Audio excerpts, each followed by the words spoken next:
الحمد لله رب العالمين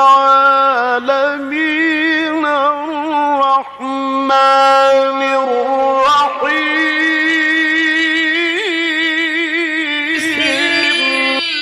لا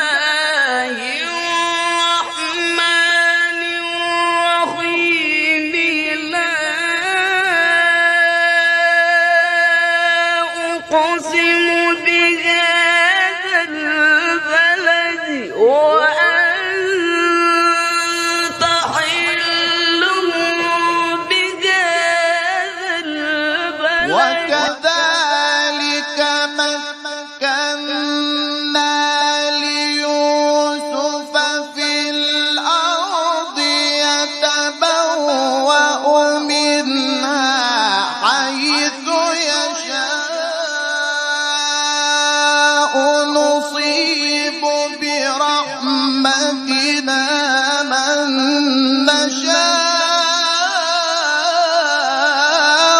ولا نضيع أجر المحسنين. إن الأبرار لفي نعيم على الأرائك ينظرون تعرف في وجوههم نضرة النعيم يسقون من رحيق مختوم ختامه مسك ووجدك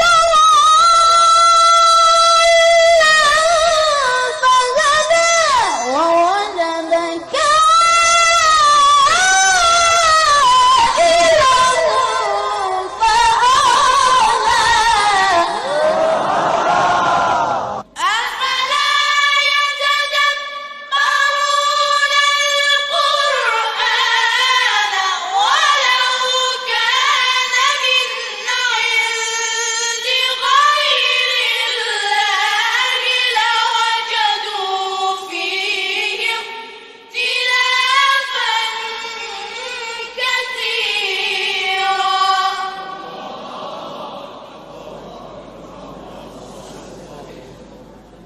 إن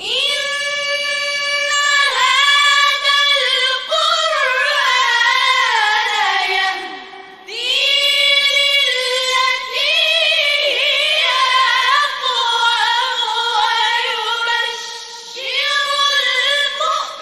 المؤمنين الذين يعملون الصالحات أن لهم أجرا كبيرا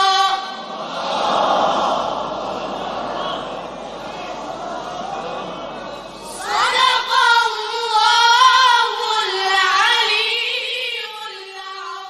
العظيم.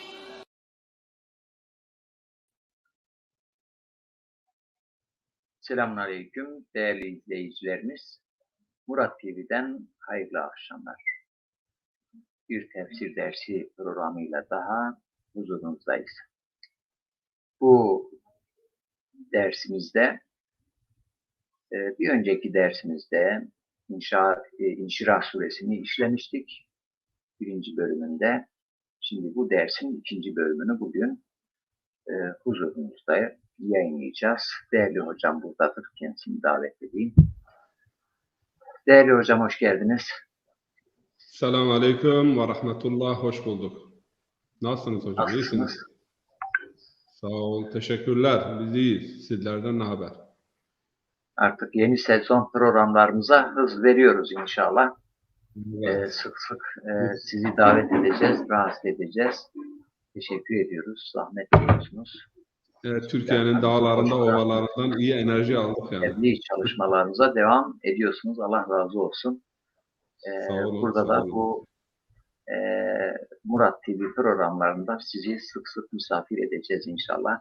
Değişik vesilelerle İnşallah. ama standart olarak bir tefsir derslerimize hem Türkçe hem Zazaca olarak devam ediyoruz. Devam edeceğiz İzleyicilerimize inşallah. de bunu buradan duyurmuş olalım. Hocam, isterseniz geçenki dersimizin özetini yapalım. Ondan sonra benim bazı yani İnşirah suresi dışında da bazı güncel sorularla ilgili sorularım olacak. Ama geçenki dersimizi bir özetleyelim. Ondan sonra sorularımıza geçeceğiz. Buyurun, söz sizde hocam. Tabii ki ben de değerli dinleyicileri, saygıdeğer izleyicileri, bacıları, kardeşleri saygıyla, sevgiyle selamlıyorum. Hamd alemleri yüce Rabbi olan Allah'a olsun. Salat ve selam ise sevgili Peygamberimiz Hazreti Muhammed Mustafa ile onun pak ve temiz ehli beyti ve seçkin dava arkadaşlarının üzerine olsun. Allah'ın rahmeti, bereketi ve mağfireti cümle Müslümanların, bilhassa bizleri ekranları başlarında izleyen kardeşlerin, bacıların üzerine olsun. Geçen hafta biz İnşirah suresini ele almıştık. İnşirah suresinin Duha suresiyle birlikte Allah-u Teala'nın peygambere bir takım lütuf ve ihsanlarını konu ettiğini ama peygamberin şahsında hepimize de bu lütufların şu şekilde ve bu şekilde yapıldığını konuştuk. Çünkü birçok Kur'an ayetinde görüyoruz ki hitap peygamberedir ama peygamberin şahsında hepimiz yani muhatabız.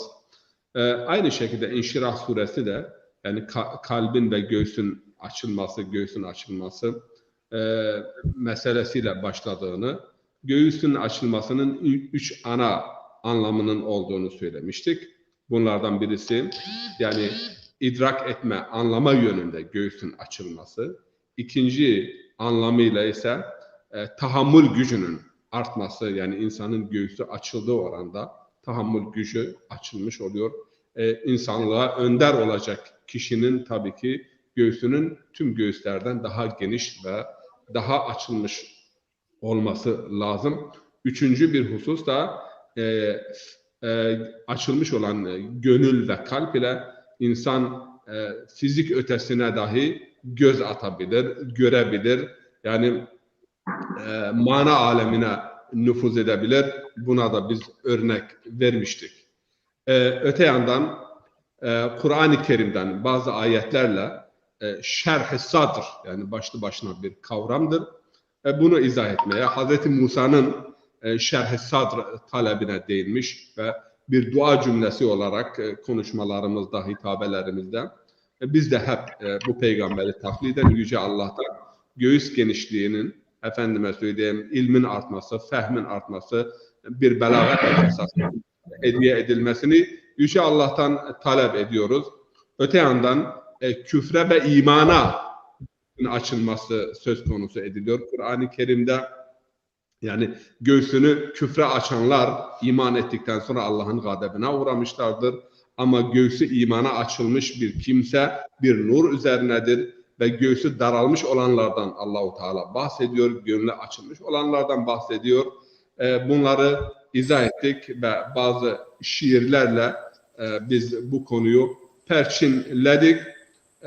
Bugün sohbetimizin devamında peygambere bunun verildiğini, tabi bazılarının bu şerh-i sadrı fiziki olarak bir kalp yarılması veya bir efendime söyleyeyim kalp operasyonu ve beyaz siyah noktanın alınıp tekrar dikilmesi şeklinde anladıklarını, bizim bu şekilde anlamadığımızı, bir operasyon olmuşsa da bu manevidir. Çünkü kalp buradaki yani göğüs sadrı, şerh-i sadr ve kalp, Allah-u Teala Kur'an-ı Kerim'de bu Kur'an kalbi olanlar için bir öğüttür. Ama buradan maksat bu fiziki kalp değildir. Çünkü o herkeste vardır. Yani idrak eden, anlayan, derk eden, analiz yapabilen ve görünenden görünmeyene gidebilen ve feraset ve basireti olan bir kalpten bahsediyor ki manevi dünyamızın merkezi ve bu şerh-i sadr ile birlikte o kalp de yani açılıyor ve bu açılmayla birlikte ilim artıyor, iman artıyor, fehm artıyor, derk, idrak artıyor, bakış derinleşiyor, feraset ve basiret derinleşiyor. Bütün bunlar şerh-i sadr ile irtibatlı olan hususlardır. Diğer taraftan Allah-u Teala'nın peygamberine Şerh-i Sadr ile birlikte biz bir hadisle nakletmiştik. Yani peygamber işte şu peygambere şunu verdiniz, şunu verdiniz.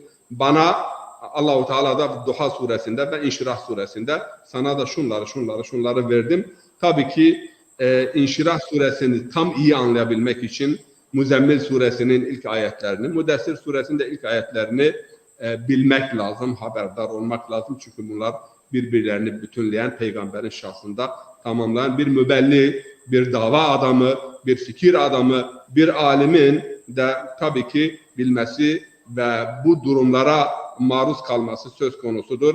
Bizim için ne ifade ediyor bu? Kalbimiz daraldığı zaman Kur'an'ı okuyalım. Kalbimiz daraldığı zaman Allah'ın zikrini. Çünkü وَمَنْ أَعْرَضَ عَنْ ذِكْرِ فَاِنَّ اللّٰهُ مَعِيشَةً دَنْكَ. Kim benden irtibatı koparırsa, yüz çevirirse hayat onun için sıkıntı olur. Kalbi daralmaya başlar. Kalp daraldı mı sıkıntı içerisinde. Bütün dünya senin olsa yine o refah, o huzur, o saadeti yani deruni ferahlık ve hoşnutluk ve saadeti yakalayamazsın. Bununla bir iman Şerh-i Sadr beraberinde getirir. Kur'an tilaveti Şerh-i Sadr beraberinde getirir. Salih amel Şerh-i Sadr beraberinde getirir. Güzel ahlak Şerh-i Sadr beraberinde getirir. Ve ikinci bir husus. Mesela bir insan intikam duygusu içerisindeyse onun gönlü daima sıktır, daima daralmış bir durumda. Ama bağışlama, affetme insana Şerh-i Sadr getirir. Elem neş'aleke sadrek ve vada'na anke vizrek ellezi ankada zarek. Viz konusunu ele aldık. Peygamberin ağırlığı.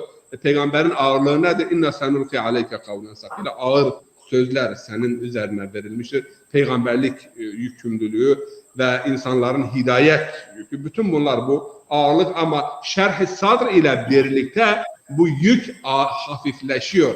Yani güç, kuvvet, tahammül gücü arttığı zaman, idrak gücü arttığı zaman, ötesini görebildiği zaman, geleceğe bir nüfuz edebilecek bir bakışa sahip olduğun zaman yükün hafifleşiyor. Sana yükünü yani belini çatırtan yükünü hafifletti. Bu bizim için de böyledir. Yani Allah-u Teala Kur'an-ı Kerim'de buyuruyor ki وَمَنْ يَتَّقِ اللّٰهِ يَجْعَلْ لَهُ مَخْرَجًا وَيَرْزُقْهُ مِنْ حَيْثُ لَا يَحْتَسِبْ وَمَنْ يَتَوَكَّلْ عَلَى اللّٰهِ فَهُوَ حَسْبُهُ اِنَّ اللّٰهَ بَالِغُ اَمْرِهِ وَلِكُلِّ شَيْءٍ قَدْرًا. Yani Talak suresinde. Kim sorumlu davranırsa, Allah'a ve insanlara karşı sorumluluğunu bilirse Allah-u Teala zorluklarda ve sıkıntılarda onun için de çıkış yolu koyacaktır. Onu kendi haline bırakmayacaktır. Ve kim Allah'a tevekkül ederse Allah ona yeterdir. Ve beklenmedik yerden Allah onu rızıklandırır. Rızık dediğimiz zaman hemen yeme içme anlamı gelmesin. İnsanın hayatında ihtiyaç duyduğu her şey onun rızkıdır. Bunu da bu şekilde bilmemiz lazım.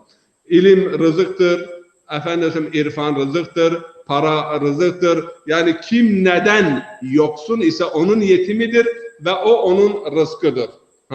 Beklenmedik yerden Allah rızıklandırır. Allah'a tevekkül edene Allah yeterlidir. Allah iradesini ve emrini yerine getiren, hedefe ulaştırandır. Ve Allah her şey için bir ölçü koymuştur bizim için. Yani buradan. Ve geldik bugünkü bölüme. وَرَفَعْنَا لَكَ zikrek. Evet. Buradan itibaren devam edeceğiz.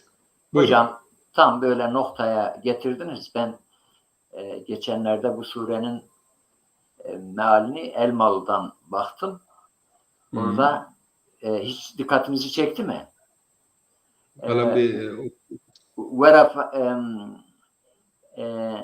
Ellezî hangi ayet? Kada zahrak. Ellezî ankada zahrak.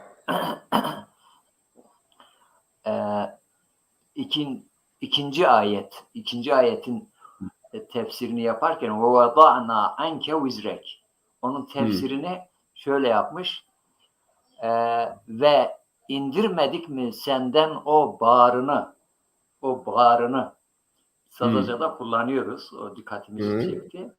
Yükünü yani ağırlığını bağır. Evet öyle o şekilde. İndirmedik mi senden o bağrını şeklinde ellezî enkada zahrek. Ondan sonra ve rafa'na leke zikrek. Orada devam edeceğiz inşallah. Ama bundan önce izleyicilerimizle şöyle bir selamlaşalım. Ve aleyküm selam. Şeve şumayzi veşebu, mübarek bu, İsmail Baytemur, Cumali Karaman. Cumali Hoca'yı özledik. Biraz arada bir programlarımızdan olmasa dostlarımızla irtibatımız kopuyor yani neredeyse. İsmail Baytemur'un sesinden şiirlerini dinlemek isterdik. Cumali Hoca'nın bizatihi sohbetini biraz böyle tatlı tatlı sohbetini bu sene dinleyeceğiz inşallah. 2-3 gün sonrasına hazırlansın. İnşallah. İsmail Bey de, Cumali Bey de buradan hemen cumartesi günkü programın şimdiden kontağını kuralım. Sağ olsunlar, biz söylediğimizde bizi kırmıyorlar. Diğer izleyicilerimizin soruları varsa sorularını sorsunlar. Bizim konu bölünmemesi için güncel bazı sorularımız var. Dersimizin bitiminde soracağız. Özellikle bugün çok sık karşılaştığımız işte bu Kur'an'da yoktur, bu İslam'da yoktur. İşte yani böyle İslam'ın ağaca benzetirsek yapraklarını koparıyorlar, dallarını koparıyorlar. Yani neredeyse bir süre sonra o gövde de gidecek. Yani bu yoktur, o yoktur, şu yoktur. Yani böyle eline bir Kur'an'ı alıyor. Adam diyor bu yok. Eline de Kur'an'ı alıyor. O Kur'an'ı da anlamıyor. Ondan sonra birisinin peşine takılıyor. Aynı kişi. Yani çok böyle hoş görünen bir söylem. Bana Kur'an yeter. Kur'an yeter. Kimisi de İslam tarihinde bir ulemanın yaptığı çalışmalar var. Hepsini çöpe at veya kültür var. Belli kültür var. Tarih var. Bunların hepsini çöpe at. Ondan sonra kupkuru bir şey bırakılıyor. Bununla ilgili bu önemli bir problem İslam aleminde. Yani bu zihniyet aşağı yukarı bütün cemaatlerin bazılarının içinde var, haberleri yok. Bazıları tam bunun peşine takılmışlar. Bir felakettir. Bununla ilgili sorularımız olacak. Yani İslam'da İslam ya siyah ya beyaz mı? Arada böyle farklı tonlar yok mu? Yani şu helal, şu haram. Ortası yok. Mübah dairesini ortadan kaldırma var. Tamam mı? Mübah dairesi. Bununla ilgili sorularımız olacak ama şimdi sorayım. Bu ayete geldik. Evet. Senin ismini yücelttik. Orada senin zikrini yücelttik derken yani burada isim olarak mı tercüme edilir yoksa zikir olarak mı? Yani bundan maksat ne? Yüceltilen nedir burada? Kelime olarak yani lafzi manaya bakarsak senin anılma, zikir anılma demektir. Ama zikrin bir diğer manası ise zihinde bir şeyi canlı tutmak. Mesela biz diyoruz ki Allah'ın zikri. Allah'ın zikri bir lafızla yapılıyor, sözle yapılıyor. La ilahe illallah diyoruz. Ama asıl zikrin anlamı Allah'ı zihinde hazır tutmak. Daima zihinde Allah ile birlikte olabilmek. Peygamberin zikrine gelince yani peygamberin hayatta daima var olması, hayatta daima anılması, bu ezanda anılıyor, namazda anılıyor, muamelatımızda anılıyor. Hatta size bir şey söyleyeyim. Peygamber Efendimiz diyor ki normal toplantılarınız, meclisleriniz, görüşmeleriniz, bir yerde oturuyorsunuz, insanlar, arkadaşlar bir araya geliyorlar. Eğer o meclisinizin bereketli olmasını istiyorsanız benden de yad edin. Yani bir ismimi getirin, bir hadis söyleyin veya hayatımdan bir parça nakledin ki meclisiniz bereketli olsun. Burada anılma, yani sen her tarafta anılıyorsun. Her tarafta senden sohbet ediliyor. Ve rafa'na leke zikrek. Yani senin anılmanı her tarafta yaydık anlamında yani kelime kelime tercüme etmeye kalkışırsak böyle bir anlam verebiliriz ama tabii ismini yükselttik veya anılmanı veya zikrini hatırlanman, anılman anlamındadır. Peygamber her an, her tarafta, her namazda yani Allah kelimesinden sonra peygamber zikrediliyor. Bu da peygamber için yüce bir makam, yüce bir dedik geçen hafta yani şair diyor ki Allah-u Teala onun ismini kendi ismiyle birlikte zikretmeyi irade etti ki müezzin her vakitte biz namazda, şehadette daima la ilahe illallah'tan sonra Muhammed geliyor ve Allah kendi isminden de ona bir isim verdi. Mahmud, Zul Arş-ı Mahmud ve Zul Kitab-ı Muhammed. Bize düşen pay nedir? Şimdi hocam o konuya değinelim. Buyurun. Bizim ve rafa'na leke zikrek. Sen anılıyorsun. Ama biz anılmayacak mıyız? Bizim ismimizin yücelmesi söz konusu olmaz mı? Yani bu sadece peygambere mahsus bir şey midir? Acaba Allah kullarına yücelmelerini vaat etmemiş midir? Bu konuda yine bu ayetin yani tefsiri mahiyetinde ve bize hitap eden yönüyle birkaç ayet ve hadise ben dikkatinizi çekmek istiyorum. Mücadele suresinde Allah-u Teala buyuruyor ki kimler yücelmiştir? Yerfa'illahu allazina amenu vellezina utul ilm derecat. Bir, iman insanı yüceltir. Hakikaten esfele safilin a'la illiyin. İnnel ebrara lefi naim ve kitabul ebrar lefi illiyin. Yücelerdedir. Yani iman insanı yücelten en önemli unsurlardan biridir. Eğer bir insan yücelmek istiyorsa önce imanla yücelmeye ve ikinci bir husus ilim. Yerfa'illahu allazina amenu vellezina utul ilm derecat. Yani ilim ehli tabii ki derece sahibidir. Mertebe sahibidir. Yücelir. Ve tabii ki burada şöyle bir hususa da hemen dikkat çekmek istiyorum. Minberlerde hep şu ayeti okuyorlar. Bilenlerle bilmeyenler bir olur mu? Evet. Ama ayetin başını ve sonunu da okumak lazım. Hangi bilenler, hangi bilmeyenler? Yani sırf birkaç gün okula gitmiş, efendime söyleyeyim, birkaç diploma almış veya bir meslekte tahassus etmiş. O mudur? Yoksa ayetin başında Bismillahirrahmanirrahim. Emmen huve kanitun ana'el-leyl saciden ve kaima yahzarul ahire ve yercu rahmete rabbi hel yestevillezine ya'lemun vellezine la ya'lemun innema yetezekkeru ulul elbab. Yani o gece ibadetle meşgul olan, secdeyle, kıyam ile yahzarul ahire, ahiretten yani endişeyden korkan ama Allah'ın rahmetini uman, yani bu tür alimler hel yestevillezine ya'lemun vellezine la ya'lemun. Hocam oradan sesler geliyor. İstersen mikrofonunuzu kapatın. Bilenlerle bilmeyenler bir olur mu? Ondan sonra innema yetezekkeru ulul elbab.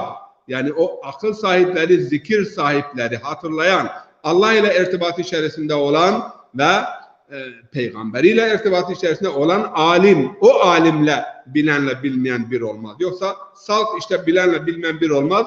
Bu yanlış bir yaklaşım. Bir diğer husus, Allah-u Teala buyuruyor ki yani Peygamber Efendimiz sallallahu aleyhi ve sellem Rafa'allah men tevada. Eğer yücelmek istiyorsak insanlarla ilişkilerimizde mütevazi olmalıyız. Yani mağrur, böbürlenen, kibirlenen olmamalıyız. Allah mütevazi olan ve alçak gönüllü olan insanları yücelttiğine efendime söyleyeyim vaat etmiştir bunu. Ve ezallallah men tekebber. Yani kim büyüklenirse, kim böbürlenirse çünkü büyüklük ve gurur beraberinde akli fesat ve aklın fesadından netice gelen akli günahları beraberinde getirir ki bunların tahribatı nefsi ve şehvani günahlardan çok çok daha fazladır. Yine Allah-u Teala buyuruyor ki mesela İleyhi yes'adul kelimut tayyib vel amelun salih yarfa. Yani amel-i salih nasıl imanı yüceltiyorsa aynı şekilde amel-i salih bizi de yüceltir. Cömertlik insanı yüceltir. Affetmek insanı yüceltir. Yani fazail dediğimiz, faziletler dediğimiz ve peygamberin tamamlamak üzere, onları tamamlamak üzere gönderildiği erdemlerle donandığımız zaman bizler de yüceliriz. Yani bu rafa'na sadece peygambere mahsus değildir. Peygamberin şahsında peygamberi hangi hususlar yücelttiyse bizler de o hususlara temessük ettiğimiz zaman bizim de ismimiz bizden sonra gelenler içerisinde güzellikle yad edilecektir. Hazreti İbrahim'in duası neydi? Çok güzel bir dua. Rabbi ceallil lisana sıdkın fil ahirin ve cealni min veraseti cennetin naim. Ey Rabbim benden sonra ismi sadakatle, doğrulukla anılanlardan eyle. Beni onlar için örnek eyle. Yani sadakat makamı. Sadakat insanı yüceltir. Cömertlik insanı yüceltir. Efendime söyleyeyim, hayır hasenat insanı yüceltir ve biz de bu vesileyle yücelebiliriz. Yani bu hususta hiçbir kaygı ve kuşkumuz olmasın. Kur'an ile amel ettiğimiz zaman Kur'an bizi yüceltir. وَرَفَعْنَا لَكَ ذِكْرَكَ Zikrek. Ellezî enkada zahrek. Oraya geçtik. Allah'tan sonra وَرَفَعْنَا لَكَ فَاِنَّ مَعَ الْعُسْرِ يُسْرًا اِنَّ مَعَ الْعُسْرِ يُسْرًا. Oraya geldik. Evet. Üsr ve yusr. Yani bir madalyonun iki yüzüdür. Gece gündüz gibi birbiriyle birlikte olan. Ama burada geçen hafta da bahsettik. Yani iki kolaylık, bir zorluk. Çünkü zorluk marife ile gelmişti. Kolaylıklar ise nekire. Nekire oldu mu aynı değil ama marife oldu mu iki defa zikredilmişti. Osr iki defa yüz, o bir tane oluyor. Buna şöyle bir benzetme getirilir. Yani iki gündüz arasındaki bir gece gibidir. Zorluk. Ama insan hayatında zorluk vardır. Peygamberin hayatında zorluk olduğu gibi yani her zifiri karanlıktan sonra bir şafak söker. Bunu bu şekilde algıladığımız zaman ikinci bir husus iman ve şerh-i sadr ile zorluklara karşı göğüs gerdiğimiz zaman yani zorlukları biz bertaraf eder ve kolaylığa erişmiş oluruz. Bir örnek vereyim Kur'an-ı Kerim'den. Hocam yine ses geliyor. Bir örnek vereyim. Mesela Allah kimin için kolaylaştırıyor, kimin için zorlaştırıyor. Suresinde. Ve-Leyli suresinde. Bismillahirrahmanirrahim. Ellezî bahala ve Bismillahirrahmanirrahim. وَاللَّيْلِ إِذَا يَغْشَى وَالنَّهَارِ إِذَا تَجَلَّى وَمَا خَلَقَ الذَّكَرَ وَالْأُنثَى إِنَّ سَعْيَكُمْ لَشَتَّى فَأَمَّا مَنْ أَعْطَى وَاتَّقَى وَصَدَّقَ بِالْحُسْنَى فَسَنُيَسِّرُهُ لِلْيُسْرَى. Yani kim bağışladı, kim sorumlu davrandı insanlara karşı, Allah'a karşı ve güzeli yapmaya yeltendi. فَأَمَّا مَنْ أَعْطَى وَاتَّقَى وَصَدَّقَ بِالْحُسْنَى ve güzel bir karşılık, ahirette güzel bir karşılığı teyit etti, iman etti buna. فَسَنُيَسِّرُهُ لِلْيُسْرَى. Biz kolaylıkları ona daha da müyesser kılacağız. Yani hayat ona kolaylaşacaktır. Ama وَاَمَّا مَنْ بَخِلَ وَاسْتَغْنَى. Kim ki cimri davrandı ve ben kendime yeterim, kendisine yeterli hissetti. Allah'a karşı ve insanlara karşı kendisini ihtiyaçsız hissetti. Parasına, malına ve mülküne güvendi. فَمَّا بَخِلَ وَاسْتَغْنَى وَكَذَّبَ بِالْحُسْنَى. Güzel bir akıbeti, güzel bir karşılığı, ahireti inkar etti. فَسَنُيَسِّرُهُ لِلْعُسْرَى. Zorluğu onun için, tamam mı, kolaylaştırır. Yani kolayca o zorluklarla karşı karşıya gelecektir. Yani halka karşı, Allah'a karşı sorumlu davranmayan, muttaki davranmayan, cömert davranmayan, cimri davranan insanları zorluklar ve sıkıntılar bekler. Ya bu fiziki zorluk ve sıkıntıdır ya da maddi. Bakın bir örnek vereyim. Siz bir hayır işlediğiniz zaman, bir güzellik yaptığınız zaman gönlünüz açılıyor. Kalbiniz ferahlıyor. Nefsiniz mutmain oluyor. Birkaç gün belki o ferahlık ve o huzur sizinle eşlik etmektedir. Ama tam tersine bir kötülük yaptığınız zaman, yani bir cimri davrandığınız zaman veya başkalarına gücünüz yettiği halde yardım eli uzatmadığınız zaman, inan ki o durum, vicdan, yani sizi zorlar ve o vicdan azabı dediğimiz husus sizi rahatsız eder. Yani sıkıntı ve meşakkat içerisinde kalırsınız. فَاِنَّ مَعَ الْعُسْرِ يُسْرًا اِنَّ مَعَ الْعُسْرِ يُسْرًا. Beraberdir bunlar. Hayatın yani bir madalyonun iki yüzü gibidir. Ama Peygamber Efendimizin meşhur hadisi var. لَنْ تَغْلِبَ الْعُسْرُ يُسْرَيْنِ. Yani bir usur, iki yüsrü, yani iki kolaylığa karşı galebe çalmaz. Çünkü ayette el-usr iki defa tekrarlanmış ama bir tanedir. Ama daima buradan şunu anlıyoruz. Bir sıkıntıyla birlikte daima 2 veya 3 kolaylık söz konusudur. Ayet bize bunu beyan ediyor. فَاِذَا فَرَغْتَ فَانْصَبْ وَاِلَى رَبِّكَ فَارْغَبْ.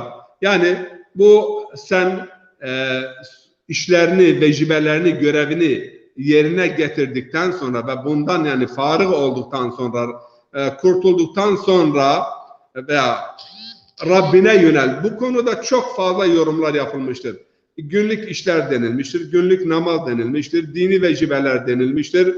Tebliğden yani feragat ettikten sonra Rabbine yönel. Yani daima Rab, yani rağbet noktan Rabbin olsun. Ona yönel, onunla birlikte ol, ona dayan. Nas kelimesinin lügatımızda iki anlamı vardır Kur'an-ı Kerim'de. Hem bir dayanma anlamı var, dik durmak, dayanmak, çünkü kurbanlıkların kesildiği o taşlara da nusub denilir. Öte yandan yorgunluk, bitkinlik anlamı da var ama ben ikinci anlamı alıyorum. Feiza farakta fansab. Yani çalışmalarından, işlerinden, günlük hayatından feragat ettikten sonra yani dik dur ve devam et. Bu ayet, bu iki ayetten şunu anlıyoruz. Müslümanın hayatında daima gayret var, daima yüce himmet var, daima çalışma ve çabalama var, durma yok. Ama bütün bunlar Allah'ın adına ve Allah rızası ve ona yönelerek yapılmalıdır. Bu şekilde anlıyorum bu son iki ayeti. Burada tabii konumuz peygamber iken bugün Voltaire'in hayatında Peygamber Efendimiz ile ilgili 4 nokta buldum. Onları da sizinle paylaşmak istiyorum. Çünkü el-fazlu ma şehide bihil gayr veya ma şehide bil a'da deniliyor. Yani fazilet bizden olmayanın da teyit ettiği ve kabul ettiği hususlardır. Çünkü Rabiul Evvel ayındayız. Bu ayda hep peygamberi anmalı ve onun milad ayıdır. Voltaire şöyle diyor, yani peygamberimiz ile ilgili: Muhammed'in getirdiği din kuşkusuz Hristiyanlıktan üstün idi. Neden? O hiçbir zaman Yahudi olan bir insanı ilah edinmedi. Hazreti İsa Yahudidir. Biliyoruz, İsrailidir. Ve Yahudi olan bir kadını da Tanrı'nın annesi diye nitelemedi. Hakikaten ben bazen burada yılbaşı kutlamalarında veya programlarında televizyondan dinliyorum, radyodan dinliyorum. Gottes Mutter diyorlar. Yani Allah'ın annesi. Kim? Allah'ın annesi. Hani ilahın, Allah da demeyelim, Tanrı'nın annesi Hazreti Meryem. Yani bu kadar insan dogma, bu kadar akıl ve mantıktan uzak bir yaklaşım sergilebiliyor. Yani her gün bunu yeni yıl, yani 24, 25, 26 Aralık günlerindeki İsa Aleyhisselam'ın milat günleridir. Hazreti Meryem anlatılırken Tanrı'nın annesi, Tanrı'nın annesi. Ya Tanrı'nın annesi mi olur? Tanrı annesi diye nitelemedi. Onun dininde Hristiyanlığın saçmaca küfrüne yer yoktur. Yani 3 Tanrı'dan bir Tanrı, bir Tanrı'dan 3 Tanrı. Teslis. Çok önemli bir nokta. Muhammed'in dini makul, ciddi ve pak ve beşeriyetin dostu olan bir dindir. Şirk saçmalığına bulaşmadı. Allah için yardımcı, eş ve denk tutmadı. Temellerini akıldan uzak, çelişkili sırlar ve dogmalar üzerine inşa etmedi. Ciddidir. Neden? Çünkü aklın zevalini, aile ve toplumun fesadını beraberinde getiren tüm günahlara haram çizgisi çekti ve bunları yasakladı. Bu cümleden kumar, içki ve bütün laf ve laib Efendimiz'in vesilelerini haram niteledi. Diğer taraftan her yönüyle temizlik olan bir dindir. Bu dinde yani namaz var. Namaz hem maddi ve hem manevi temizliktir. Paktır, temizdir. Çünkü sınırsızca cinsel ilişki ve kayıtsız şartsız cinsel ilişkileri haram kıldı. Kısıtlama getirdi. Haramsaralara son verdi ama maalesef İslam adına haramsaralar peygamberden sonra tekrar oluştu ve beşeriyet taraftarıdır. Çünkü zenginlerin mallarında zekat, homs, sadaka, teberru gibi hususları vaaz ederek fakirler için bir pay biçmiş oldu. Bu vesileyle de yani Voltaire'in, Fransız düşünür ve yazarın Peygamber Efendimiz hakkında, dini hakkında makuldur, paktır, beşeriyetin dostudur, ciddi bir dindir.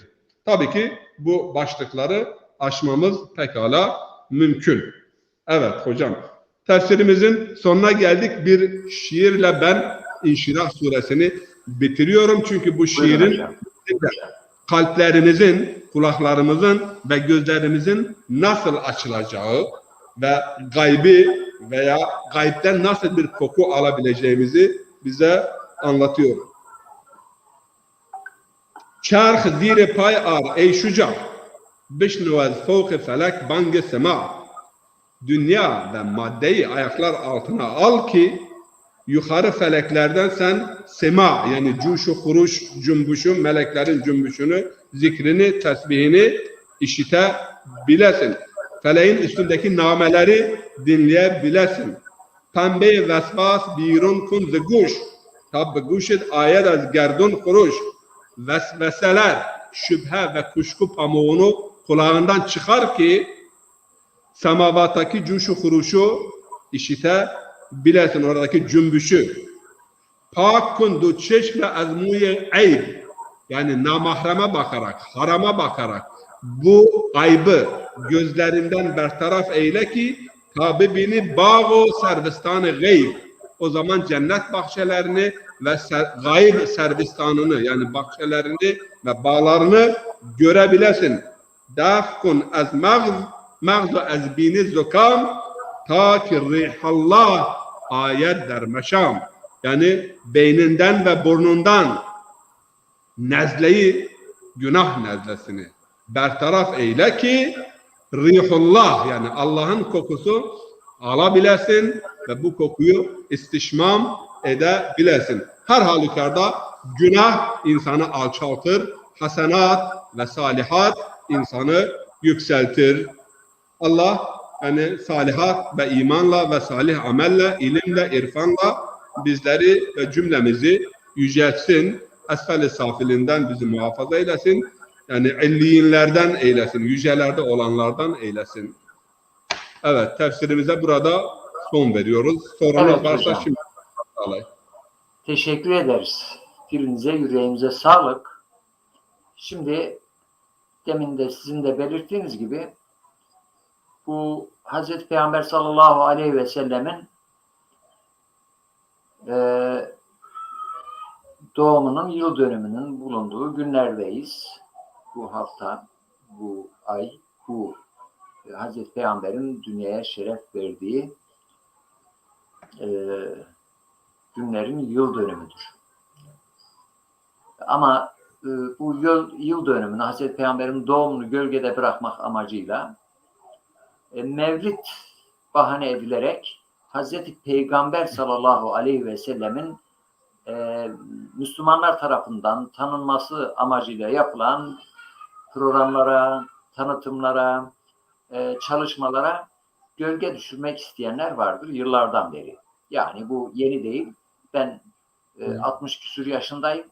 Hatırlayalı pişirip bu konuları gündeme getiriyorlar. Yani aslında Evet. maksat üzüm yemek değil. Maksat burada Kur'an'ı, İslam'ı sadeleştirmek değildir. İslam'ın özünü değil. Bu tartışmalarla aslında Hazreti Peygamber sallallahu aleyhi ve sellemin hayatını insanların gündemine, yaşantısına, realiteye indirmeye, onu hayatın içine sokmaktan uzak tutmak için yapılan propagandadır. Yani Mevlid bid'attır, şu bid'attır, bu bid'attır, bu dinde yoktur, bu Kur'an'da yoktur, bu yani hakikaten akıllara durgunluk verecek derecede bir propaganda var. Propagandanın, bu çalışmaların kaynağının da nereden geldiğini biliyoruz. Yani sahabilerin mezarlarının üzerinden dozerle alt üst eden, mezar taşlarını yerle bir eden, isimlerini Mekke, Medine'den kaldırmak amacıyla oradaki tarihi eserleri yok eden, geçmişi yok eden, işte Uhud'un bulunduğu sahayı neredeyse tanınmaz hale getiren, Hendek Savaşı'nın yapıldığı bölgeyi tanınmaz hale getiren, onların yerine Mekke'de Kabe'nin dibinde, hemen Kabe'nin yanında Kabe'yi gölgede bırakacak derecede ucube, sonradan görme bir binayı diken, saraylarda ihtişamla her türlü israf, haramla yer verdiği halde bunu görmeyip, bunun yanında efendime söyleyeyim işte Müslümanların samimi duygularla yaptığı çalışmalara saldıran zihniyet. Ne demek istediyor? Ne demek istiyoruz? Emin olun hocam, biraz sözü uzatıyorum. Acizane ben birçok ülkeyi gezdim. Suudi Arabistan'da gezdim. Ürdün'e de gittim. İsrail'e de, Filistin topraklarını da gezdim. Irak'ı da gezdim. Kıyaslama yapabiliyorsun. Yani ben İsrail'e gittim. Aslında Filistin diye bir şey kalmamış. Tamamı işgal altında. İsmen var Filistin ama resmen ve fiilen hemen hemen yok. Kudüs, Mescid-i Aksa hepsi şu anda İsrail'in kontrolündedir. Bazen böyle konuşuluyor. Dışarıdan gitmeyenler zannediyor ki yani orada Filistinlerin varlığı vardır, bir gücü vardır da İsrail zorlanıyor şeklinde. Öyle bir şey yok. Fiilen İsrail. Ama şunu gördüm. Yahudidir. Zulmünü burada anlatmak mümkün değil. Zulümlerini biliyoruz. Fakat oradaki tarihi yok etmemişler. Oradaki hatıraları yok etmemişler. Yani ne Selahaddin Eyyubi'nin yaptıklarını dozerler üstünden geçmişler, ne Kanuni'nin eserlerini, ne Abdülhamid'in eserlerini, ne de Sultan Abdülmelik Abdülmelik bin Mervan. Hiçbirisini yok etmemişler. Ama Suudi Arabistan'da, ben oraya örnek vereyim yani, bir kıyaslama yapayım. Yani ben gezdim, dersin ki 100 sene önce burada İslam var mıydı yok muydu bilemezsin. Biçmişler geçmişler. O selefi zihniyet, şu Kur'an'da var mı bu yok mu diyen, yani İslam kültürüne bakışta bu var mı bu yok mu diyor. Tamam. Bunu kabul edelim diyelim. Kabul edilemez ama diyelim kabul edelim. Peki hemen şöyle bir bakıp o saraylardaki ihtişam Kur'an'da var mı yok mu ona dikkati çekmiyorlar. Efendim oradaki yani Kabe'nin etrafında dünyanın çeşitli ülkelerinden gelen işçiler var. Biliyorsunuz. O inşaatlarda çalışıyorlar. O işçilerin oradaki manzarasını biliyorsunuz. Yani Kabe, o Mescid-i Haram'da çalışan işçiler öyle düşük ücret veriliyor ki onlar hepsi dileniyor orada. Yani bir miktar çalışıyorlar, sonra da dileniyorlar orada. Bunları kimse konuşmaz. Kimse konuşmuyor. Yok. O Selefiler bunları konuşuyor. Bu Kur'an'da var mı yok mu? Bu İslam'da var mı yok mu? Günlük hayat ile ilgili konular. Birisi krallar gibi yaşıyor. Birisi de sefalet. Birisi efendime söyleyeyim açık büfede besleniyor. Açık büfe işte 5 yıldız da değil 7 yıldızda yaşıyor. Öbürü de açık büfe çöplükten besleniyor. Hocam bir şey daha burada ekleyeyim. Bu İslam'da var bir krallar için düzenlenen şölenler bid'at değildir. Onlar Milli bid'at günler tertipliyorlar, bid'at değildir. Efendime söyleyeyim, Trump ve emsalleri için öyle şölenler düzenliyorlar ve kılıçlarla oynuyorlar. Kimse sormuyor ya bu dinde var mı? Bir gavur için böyle bir ihtişam, böyle bir şenlik yapmak, kimse bunu konuşmaz. Ama bunların konuştukları şirk, saraydaki şirki kimse konuşmaz. Sarayda olup biten ahlaksızlığı kimse konuşmaz. Adaletsizliği kimse konuşmaz. Şura esasını kimse konuşmaz. İslam'da babadan oğula bir krallık var mı? Bu bid'atı kimse konuşmaz. Siyasi bid'atları. Adalet, yani gelirlerin taksimatını, 100 milyar dolar bir ailenin sermayesidir. Bu nereden geldi? Kimin parası? Kimse bunu konuşmaz. Ama yani herkes için şenlik yapılır. Herkes için kutlama yapılır. Bunlar kaç sene önce Milli Gün de bid'attır ama şimdi kendileri yapıyorlar. Krallar için ben Medine'deydim. Taif kralı valisi Medine valisi Taif'e atanmıştı. Taif Medine gel, onun için bir şenlik, bir karşılama, bir kutlama ve şair aynı o şiiri diyor da hemen yazdım. وَمَا كَتَبْتُ شِعْرًا وَلَا كُنْتُ شَاعِرًا فَلَمَّا رَأَيْتُكَ مُشْرِقًا وَأَصْبَحْتُ شَاعِرًا. Yani ben ne şairdim, ben ne şiir yazıyorum ama ey vali, sen Medine'ye teşrif buyurup da Medine'yi aydınlattığında ben de şair oldum. Yani bu kadar böyle dalkavukluk, bu kadar efendim böyle yağcılık, bu kadar böyle tezellül, ama bunlara kimse bir şey demez. O kadar şenlikler yapıyorlar. Kumar meclisleri tertipliyorlar. Bu Selefi, Vehhabi uleması bu konularda sessiz kalıyorlar. Hatta ben bunlarla konuştum. Meşveret esası nerede? Ve emruhum şura beynehum ve şavirhum fil emr. Yönetim olsun, idare olsun, şura esasıyla. Eddul emanete ila ehliha. Yani o Bin Selman'ın oğlundan daha layık o memlekette kimse yok mudur bu makama? Kur'an diyor ki, ama bana dönüp ne dediler? Bu konulara gücümüz yetmez. Ama bir salatü selam okunuyor Türkiye'de. Cuma geceleri veya birisi öldüğü zaman veya Cuma günü çok hoş kültürel, dini menşeli bir kültürümüzdür. Bu bid'attır. Yok namazdan sonra tesbih bid'attır. Yok namazdan sonra Kur'an okumak bid'attır. Yani bunlar bid'at diye bakın Medine'ye ve Mekke'ye gidin, İslam tarihinden bir eser bırakmadılar.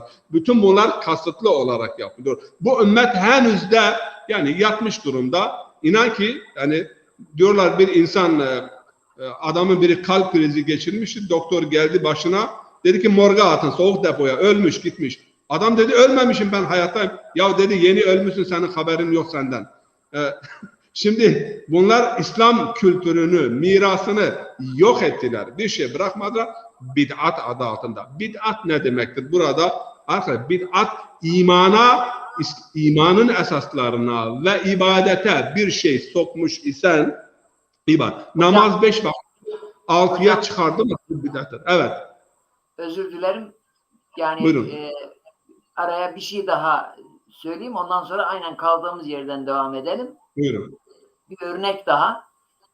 Siz belki dikkat ettiniz etmediniz. Mesela Suudi televizyonunda İslami bir film yasaktır. Mesela bu çağrı filmi yasak. Hı. Muhammed Resulullah yasaktır. Çağrı yasak. Hazreti Hüseyin yasaktır. Ama bütün Avrupa filmleri gösteriliyor. Onu söylüyorum. İslami filmler, hatta bu Rambo filmleri var. Rambo filmleri. Amerikalıların yaptığı. Onların hepsi serbest. Rambo Afganistan'da diye bir bölüm var. Orada İslami bazı şeyler var. Mesajlar var. Onu yasaklamışlar. Ben oradayken yani bizatihi araştırarak söyleyeyim. Yani gittiğimde bunları müşahede ettim. Yani bizim o ulema, bizim bu bahsettiğimiz Selefi ulema, sözde ulema, o İslami kaynaklı filmlere müdahale vermişler, haramdır. Onu indirebiliyorlar. Onlara gücü yetiyor. Bizim elimizden gelmiyor, gücümüz yetmiyor diyenler. Ona gücü yetiyor ama o siz söyleyin adını, bu Amerikan dizilerine güçleri yetmiyor. Gülerim ben buna. Mesela bir şey daha söyleyeyim. Bir şey daha Buyurun. söyleyeyim. Mesela buradan giden tasavvufi bir kitap çantasında olsa sınır kapısında görüldüğünde o içinden çıkarılıyor. İçeri sokulmuyor. Ama ben bizatihi gördüm. Kabe'ye çok değil 100 metre 200 metre mesafede gazetecilerde her türlü neşriyat, siz bilmiyorum dikkat ettiniz mi? Evet, Yani evet. çıplaklık içerikli neşriyat, Muhteşem neşriyatlar Mekke'de onlar serbesttir ama tasavvuf kitabı onlar yasak. serbest. Onlara gücü yetiyor. Bu gücümüz yetmiyor lafı boş söylenen bir laftır. Aslında maksat da budur. Yani maksat İslam'ı kuşa benzetmek ve her şeyden soyutlamak, hayattan soyutlamak, caminin içine hapsetmek, camiden çıkarmamaktır. Evet. Maksat bu. Şimdi ilmi olarak da bir iki nokta ben değinmek istiyorum. Tabii dediğimiz gibi yani şimdi bunlar mezarlıktaki şirki gündeme getirirler. Ya tarihteler ya o öbür dünyadalar ya da mezarlıktalar ama hayatın içinde değiller. Saraylara zaten hiç gitmezler. Siyaset alemine hiç gitmezler. Bir Müslüman yönetici nasıl olmalı? Liyakat, ehliyet, meşveret, hürriyet, adalet, taksim, fırsat eşitliği, bu konular hiç bunların müfredatında yoktur. Efendime söyleyeyim, yok bir mezarın başına gittin, yok sen müşrik oldun, bir dua edin, şefaat ya Resulullah dedin, Resulullah ölmüş gitmiş. Şimdi biraz önce biz bir şey bahsettik, yani ayet-i kerimede. وَرَفَعْنَا لَكَ ذِكْرَكَ. Yani Peygamber, senin anılman her tarafta vardır. Peygamber nasıl anılıyor? Peygamber namazda anılıyor. Bu münasebetlerde peygamberi anmak, peygamberi nesillere tanıtmak, peygamberimizi insanlığa tanıtmak. Çünkü bazıları yani vahşet ve dehşetiyle ve bilhassa bu selefi kesim peygamberden öyle bir dehşet ve vahşet örneği, çünkü bunlar peygamberin temsilcileridir. Kur'an'da peygamber nasıl anlatılıyor? Bu defa Avrupalılar çıkıp karikatürler yapıyorlar. Peygamber başında bomba, kendisine bomba patlatmış, bağlamış, yani millet içerisinde bomba yani patlatan bir kişi. İşte bu zihniyet böyle bir. Diğer taraftan bakın değerli kardeşler, başta Allah-u Teala İbrahim suresinde ne diyor? Hazreti İbrahim'e hitap, Hazreti Musa'ya hitap. Fezekir bi eyyamillah. İnne fi zalike laayatin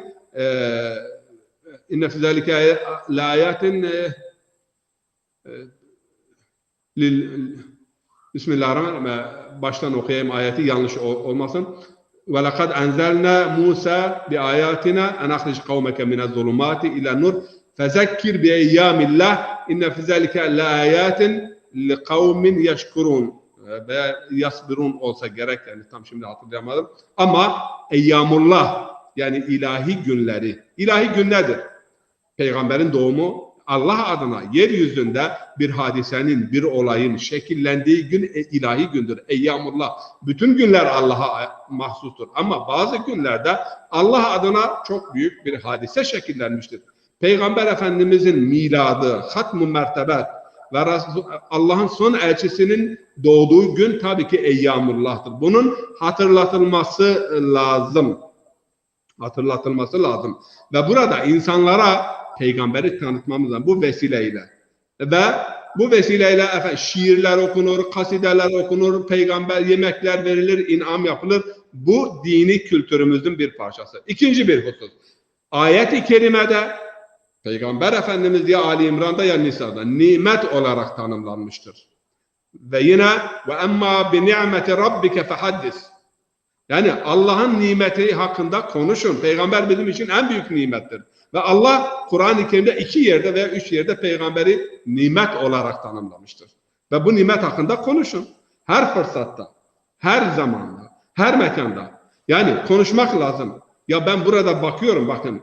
Yeni yıl, Avrupa'ya yeni yıl geldiği zaman, yani 23, 24, 21 hafta boyunca, 10 gün boyunca Hazreti İsa'nın hayatı anlatılır, çizgi filmleriyle güzel bir şeydir. Hazreti Meryem anlatılır. Yani Hristiyan kendi yaklaşımı, kendi anlayışıyla ama anlatıyorlar, televizyonlarda yer veriliyor.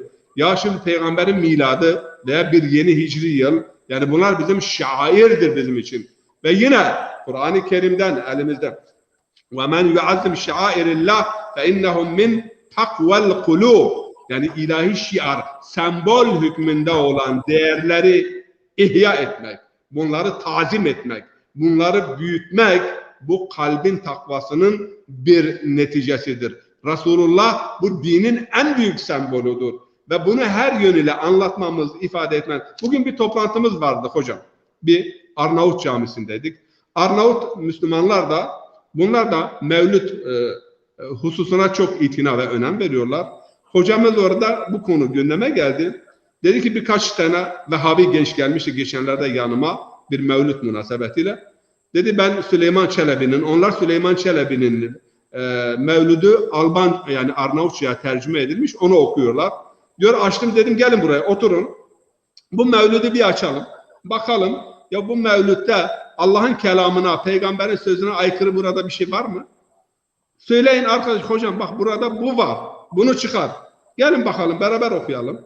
Ya hamd Allah adını zikredelim evvela vacip olur cümle işte her kula. Yani bununla başlıyor. Bismillahirrahmanirrahim yani Allah'ın adı her şeyin başı olmalı. Şimdi bunu da söyledikten sonra وَمَنْ يُعَزِّمْ شَعَائِرِ اللّٰهِ فَاِنَّهُمْ مِنْ تَقْوَ الْقُلُوبِ فَلْيَفْرَحُوا بِمَا آتَاهُمُ اللّٰهِ. Yani Allah'ın verdiklerinden dolayı ferah duymak lazım. Yine hedef nedir? Peygamber dahi kendisi diyor ki benim doğum günüm benim için bayramdır. Ve ben bu doğum günümü oruç tutarak her pazartesi gününü oruç tutarak ben bu şekilde kutluyorum. Öte yandan Müslümanların bir araya gelmesi, Müslümanların yani ikramda bulunması, şiirle edebiyatla, peygamber zamanında peygambere şiir okunmamış mıdır? Ve peygamber eyyedekallahu bir ruhul kudüs dememiş midir Hisan'a? Hisan yani meşhur şairine. Ve Şuara suresi sonunda iman ehli olan şairler Allah tarafından övülmemiş midir?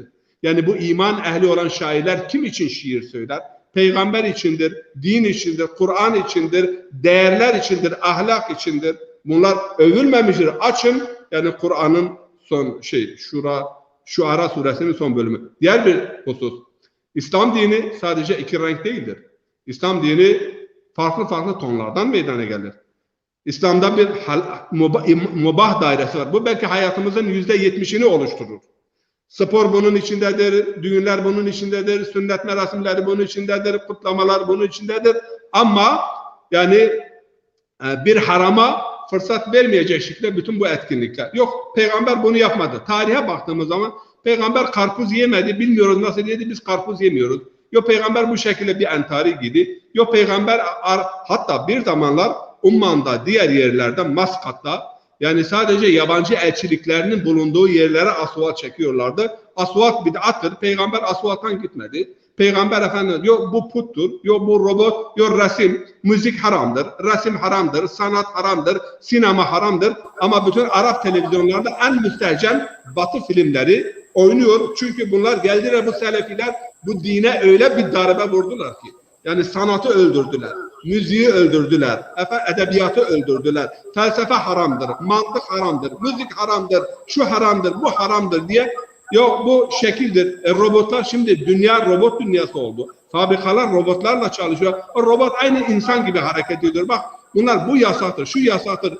Eş'arilikten gelme, dünyada kanun yoktur, eşyanın tabiatı yoktur. Allah böyle istemiştir, şöyle istemiştir. Bu mantıkla bir gerici din, bir uyuşturulan din, bir Efendimiz'e akıl ve mantığın önünde engel teşkil eden bir din meydana getirdiler bunlar. Ve şimdi de o kafirdir, bu kafirdir, öldürün, malı haramdır. Bunu yapmadılar.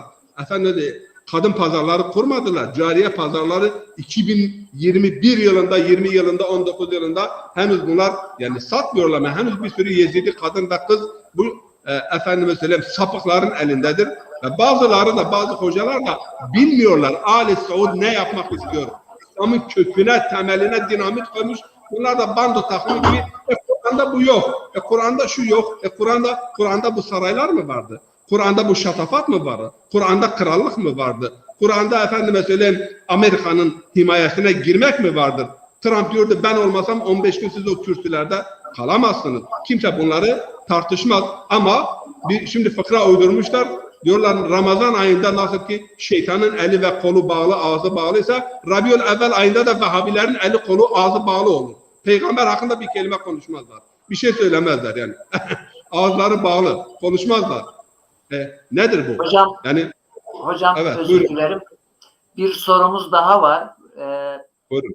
Kültür ve dini birbirinden ayırt etmemiz gerekmiyor mu diye soruyor Mehmeti Kolak hocam. Ben soruyu biraz daha genişleteyim. Dini kültürden, dini sanattan, dini edebiyattan, dini ticaretten, yani dini hayattan ayırmak mümkün mü? Mümkün değildir. Ayırmak şu şekilde bilmemiz lazım ki bu bölüm bak bu şekilde dinin sabiteleri var, halalı haramı var. İlâ yevmil kıyamet. O değişmez. Ama dinin emir ve vecibeleri var. Günlük ibadi ama ahlaki boyutu vardır. Diğer taraftan bu dini emir ve dini öğretilerle birlikte şekillenen bir kültürümüz var. Size bir örnek vereyim. Bunlar ne kadar minare yıktılar. Ya din ile birlikte cami nasıl ki mesela ilk cami gibi cami mi yapacağız bugün? Bugün dünya gelişmiş, ondan sonra imkanlar bunlar mikrofon çıktığı zaman bid'attır, biz mikrofon kullanmayız dediler. Minare yaptı. Muhammed Ali Paşa bunların kıyamını, isyanını 1730'larda 40'larda bastırmadan önce Mekke'de, Medine'de, Taif'te ne kadar bunlar cami yıktılar, minare yıktılar. Yok bid'attır. Peygamber minare yapmamıştır. Şimdi bakın dini kültürümüze baktığımızda cami genişliyor, kubbe oluyor, yanına mesela cenaze evi kuruluyor. O zaman yoktu ama bu dini kültürdür. Din ile birlikte gelişiyor. Din de yani canlı bir organizma gibi gelişiyor. Yani sen bugünkü dini peygamber zamanındaki dini yaşamı, dini hayatı bugünkü hayata sen uyarlayamazsın.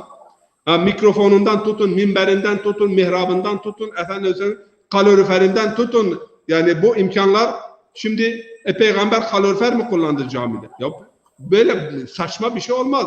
Teknolojiye karşı, ilme karşı. Ama bunu bilmemiz lazım ki bu kültürdür. Mevlüt veya anmalar dini kültürümüzdür. Mubah daire içerisindedir. Ama niyetimiz ise dini kültürü de biz ibadete dahi çevirebiliriz. Neden? Çünkü o kültürle ben peygamberi hatırlatıyorum. Peygamberi anlatıyorum. Peygamberi insanlara tanıtmaya çalışıyorum. Çünkü insanlar tanımadan sevmezler. Sevmeden de yolundan gitmezler. Önce tanımaları lazım. Ve bu peygamberi bilmeleri lazım. Bu vesileyle bakın peygamber ne diyor ki? Bir toplantınızın ticaret konuşuyorsunuz. Gelmişsin bir ara kültürel bir toplantı bir şey. Ama benden bir yad edin ki bir bereket düşsün o toplantınızda. Bunu da söyleyen yine bu peygamberdir. Evet tabii ki kültür nedir? Bunu da bilmemiz lazım. Dinin emir ve vecibeleri nedir? Bunu bilmemiz lazım. Mevlüt veya ihya bir farzdır. Gitmeyen günahkar oldu. Kimse böyle bir şey söylememiştir. Ama bunu yapan, bunu ihya eden tabii ki sevap kazanıyor. Yemek veriyorsun, sevap kazanıyorsun. Kur'an okunuyor, sevap kazanıyorsun. Salavat getiriliyor, sevap kazanıyorsun. Ama bu bid'attır diyen, bid'at bakın arkadaşlar tekrarlıyorum. Bid'a veya bedi' demek Allah'ın bir ismi de bedi'dir. Bedi demek sürekli yenileyen. Bedi'. Bedi'us semavati vel ard. Bid'a demek yenilik. Hayat yenilikten ibarettir. Ve hayatın yeniliklerine karşı çıktığın zaman yerinde sayarsın. Ama dinin hangi hususuna bid'at sokamazsın? İbadet boyutuna sen kesin halal ve harama sen halal veya haram diyemezsin, değiştiremezsin. İbadet 5 vakittir. Ramazan ayı 30 gündür, 29 gündür. Ramazan ayıdır. Sen onu Zilhicce'ye getiremezsin. Veya ibadetlerimiz. Bu konuda da bütün Müslümanlar müttefiktirler. İbadette kimse bid'at getirmemiştir. Ama bir mezarın başına gidiyorum. Ya peygamber demiş mezarlarınızı ziyaret edin. Gidin ziyaretinize, ölümü hatırlayın. Onlar için istiğfar talebinde bulunun. Yani o mevtalar için. Bunlar kabir yıktılar, yok şirktir. Minare yıktılar, yok şirktir. Bir zamanlara fotoğraf olmaz dediler, milli gün olmaz dediler. Şimdi en güzel minareleri onlar yapıyorlar. Yani din adına sanatı reddettiler. Din adına müziği reddettiler. Din adına yani ne bileyim teknolojiyi reddettiler. Şimdi de sinemayı reddettiler. Yasaktır, haramdır, bid'attır dediler. Avrupa'nın, Amerika'nın en müptezel filmleri Arap televizyonlarda. Geçen Alman televizyonunda bir haber vardı. Alman televizyonundan naklediyorum. Bine yakın Arap televizyonu var. Ama bu bine yakın Arap televizyonunda ilim ve kültür üzerinde veya mesela fizik ve kimya üzerinde ders veren, çalışan bir tane televizyon kanalı yoktur. Sabahtan akşama kadar laf, müskirat, gına, oyunmak, yani tamamı bid'at olan, tamamı haram olan, ama Vehhabi uleması bu konuda ama sessiz şeytana dönüşüyor. Sesi çıkmıyor. Yok, biri gitmiş bir şeyhin yanında, işte şeyh sen de benim için dua et. Yok, müşrik oldu, kafir oldu, dinden çıktı. Ya böyle değildir kardeşim. Evet hocam. Evet. Programımızın sonuna geldik. Hocam son olarak eklemek istediğiniz bir şey var mı? Sohbet gayet güzel gidiyor. Bir saati geçti. 1 saat 5 dakikadır sohbet ediyoruz. Son bir cümlem var. Yani, bunu bilmemiz lazım. Evet. Ma hakeme bihil akl hakeme bihil şer. Akıl neye hükmediyorsa şer ona hükmeder. Akli güzellik ve akli çirkinlik diye bir husus var. Yani toplum aklı, salim toplumsal bir akıl, neyi güzel görüyorsa, neyi iyi görüyorsa, salim, eğitilmiş toplumsal akıl, şahıs aklı değil. O güzeldir, o iyidir. Ve öte yandan, tabii ki biz akıl ve nakil ilişkisini konuşurken Maturidi'ye göre hatırlıyorsanız, aklın da terbiye edilmesi lazım. Terbiye olunmuş nakil ışığında, ayetler ışığında, yani Kur'an'ın nuruyla terbiye olunmuş bir akıl nuru, münker olan, çirkin olan, iğrenç olan, insanların fesadını beraberinde getiren ve maddi, manevi, ruhi, fiziki fesadı beraberinde getiren bir şeyi kabul edemez yani. Bu bir. İkinci bir husus, dini öğretilerinden aklı çıkardığımız zaman hakikaten ya din uyuşturucu olur ya da din atom bombası gibi tehlikeli bir unsur, bir şey olur ki yani tahribattan, yıkımdan başka bir şey getirmez veya da uyuşturucu bir fonksiyon kazanır. Yani Karl Marx'ın o dediği işte uyuşturan din hakikaten budur. Yani şimdi bizim bir arkadaş vardı, bakın Suudi Arabistan'da, kendisi Medine Üniversitesi'nde okumuştu ve burada şimdi Hamburg'da diyor, hocamız diyordu 3 şeye riayet edin cennete gidersiniz, o kadar basit. Efendim, bir, sakalınız bu kadar olsun, entariniz aşık kemiğinin üstünde olsun ve misvakı günlük 5 defa 10 defa o misvak çöp elinizde işte olsun, tamam cennete gittiniz. Bu kadar, cennet basit, kolay. Ama Peygamber Efendimiz, biz biliyoruz ki insan aklıyla mükelleftir. Aklı olmayanın dini olmaz ve dindarlık akıl nispetinde olur. Bu kadarını söyleyeyim. Aklın hoş görmediği, din adına şekillenen davranışlar dinden değildir. Ma hakeme bihil akl, hakeme bihil şer ve ma hakeme bihil şer, hakeme bihil akl. Şeriat neye hükmediyorsa, şeriat, sahih olan şeriat neye hükmediyorsa akıl da ona hükmeder. Akıl neye hükmediyorsa şeriat da ona hükmeder. Eğer akıl ile nakil arasında bir çelişki söz konusu ise ya akıl salim değildir ya nakil sahih değildir. Evet hocam. Bundan sonraki dersimizde hangi sureyi bize anlatacaksınız? Peygamberimizle ilgili olduğu için Müzzemmil suresinin ilk ayetlerini. İlk ayetlerini. Yani ilk 9-10 ayetini. Çünkü konumuzla irtibatlıdır. Evet. Ve ondan sonra da Müddessir'in ilk ayetlerini de ele aldıktan sonra yine o kısa surelere geçiş yapacağız. Yani bu Duha ile birlikte, hatta bir parça İkra ile birlikte Müzzemmil suresinin ilk ayetleri, Müddessir suresinin ilk ayetleri farklı yönleriyle peygamber hakkında, yani ahlaki tutumundan, ilmi tutumundan, sosyal tutumundan bize bir yani resim veriyor bu ayetleri, ama hep birlikte. Çünkü birbiriyle bağlantılı olan ayetlerdir.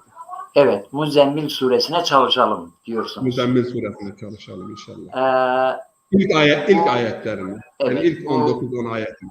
İnşirah suresinde işlediğiniz konuları bir de Zazaca olarak Tabii yapacağız, onları yapacağız yani izleyicilerimizin aynı şekilde. malumudur. Biz yok olmaya yüz tutmuş, Türkiye'de en çok konuşulan 3. dil olan Zazaca üzerine programlara da ağırlık veriyoruz. İnşallah Kur'an'ın Evet.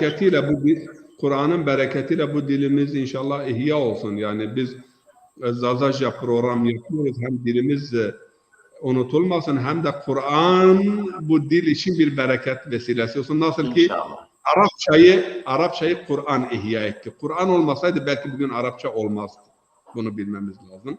İnşallah dilimize de böyle bir faydası, tabii ki faydası olur, katkısı olur ve o ümitle biz de tefsir derslerimizi Zazaca'da yapacağız. Yani bu İnşirah suresini Zazaca'da izah edeceğiz inşallah. Evet. Değerli hocam, izleyicilere de şunu da duyuralım. Bu programımız Facebook, Abdullah Narin, Murat TV, bu iki profilden izlenebiliyor. Bunu izleyen kardeşlerimiz paylaşırlarsa daha çok kitlelere ulaşmamıza vesile olurlar, yardımcı olmuş olurlar. Ayrıca YouTube kanalımız yine Murat TV veya Abdullah Narin yazdıklarında Murat TV'de de aynı anda canlı yayınlanıyor.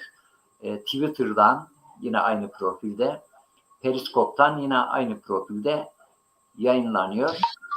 İzleyicilerimizin haberi olsun. Çünkü yani birçok kişi mesela Facebook kullanamayanlar var.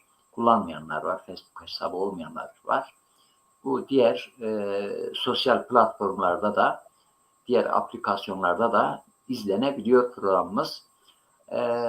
Sık sık izleyicilerimizin huzurunda olacağız. Önümüzdeki cumartesi Zazaca bir programımız var. Çok böyle dehşet, güçlü, canlı bir programımız olacak. İzleyicilerimizi şimdiden cumartesi akşam saat 8'de randevu başka yere vermesinler, bizde olsunlar diyoruz. Çok teşekkür ederim hocam. Saygılarımı sunuyorum. İzleyicilerimize Kazioğlu kardeşimizi gördüm burada. Görebildiklerimizi söylüyorum. Roşan Hayık kardeşimiz var burada. Selam vermiş bize. Şevşima Veşbo demiş. Hersel Metome başka üstüne geldiniz. Abdullah Yılmaz kardeşimiz ağzınıza sağlık, selamlar demiş. Ve aleykümselam. Çok teşekkür ederim. İsmail Baytemur kardeşimiz burada başından beri bizi izliyor. Çok teşekkür ederiz. İnşallah kendisini bu cumartesi akşam eğer müsait olursa onun işi nedeniyle sürekli araba süren bir kardeşimizdir. Bazen müsait olmayabiliyor. Hem güzel şiir yazıyor Zazaca hem de güzel okuyor. Teşekkür ederiz. Hocam, İnşallah. Ahmet Çiçek kardeşimiz Bingöl'ümüzün artık evet. Ahmet Çiçek kardeşimiz yani Zazaca şiirler için çalıştığı kadar kendi işine çalışsaydı şimdi zengin olmuştu. Yani çok emek veriyor. Teşekkür ederiz. Nurettin Çilgaz. Orada bir arkadaşımız diyor ki Allah akıl vermiş, eğer kullanılmayacaksa niye vermiş? Valla doğru. Kullanılmayacaksa niye vermiştir ama büyük yani bu selefilerin en önderlerinden biri diyor ki akıl, aynen bu ifadeyi kullan. Akıl din konusunda gevezelik yapmamalı. Evet. Nurettin Çilgaz kardeşimiz selam vermiş. Ve aleykümselam ve rahmetullahi ve berekatuhu. Hocam şimdi bunları niye okuyorum? Bilemiyorum. Kaynağını siz söyleyebilirsiniz. Böyle biz şu anda birlikte sohbet ediyoruz. Onlar bizi görüyorlar. Biz onları göremiyoruz ama aynı sohbetteyiz. Yani tanışmak, sohbette tanışmak sünnettir diye duymuştum. Doğru mu? Evet. Evet. Bu programımız tanışmalara da birçok dostlukların gelişmesine de sebep oluyor. O açıdan isimleri okuyoruz. Kazioğlu kardeşimiz yazın geldi Bingöl'e, ziyaret ettik.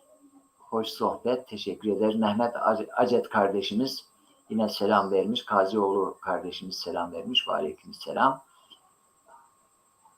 Hava Sara Aday kardeşimiz selamünaleyküm demiş. Hayırlı yayınlar diliyorum demiş. Ve aleykümselam. Vedat Karabulut kardeşimiz selam vermiş. Ve aleykümselam. Cumali Karaman hocamız, inşallah kendisinin de sohbetlerini yine dinleyeceğiz. Bu cumartesi inşallah yayınımızda olacak. Konumuz Zazaca cumartesi. Değil mi hocam? Evet, Zazaca inşallah. Konumuz Zazaca. Zazaca yine Evet. Zazaca'da kültürel konular, dini konular, Zaza edebiyatı veya Tabii.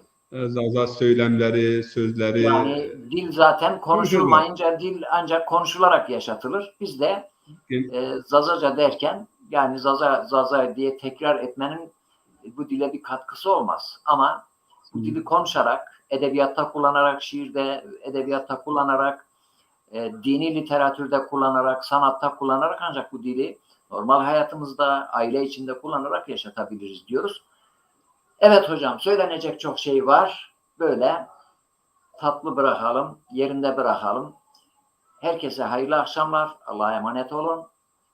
Hoş kalın, hoşça kalın, esen kalın, barış içinde kalın, huzurlu kalın. Esselamu Aleyküm ve Rahmetullahi ve Berekatuhu.